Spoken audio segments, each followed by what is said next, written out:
Hello everyone, welcome back to our channel. In today's video, I'll show you how to access and change settings in PeaZip.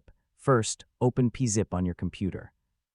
Once PeaZip is open, look at the top area and find the three-dot menu. Click on the three dots. Now, from the menu, click on Settings. The PeaZip settings window will now open.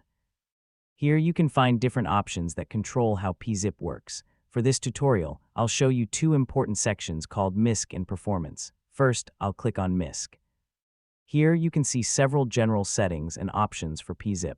These settings can be used to customize different behaviors of the application. Now, I'll click on Performance. The Performance section contains options related to how PeaZip handles different tasks and uses system resources. You can review these options and adjust them according to your needs. However, for this demonstration, I'm not going to change any settings. I'm only showing you where the settings are located and how to access them. If you make any changes, make sure you understand the option before applying it. After reviewing the settings, you can close the settings window and return to the main PeaZip window. So that's how you can access the settings in PeaZip and explore options such as MISC and Performance. Thanks for watching.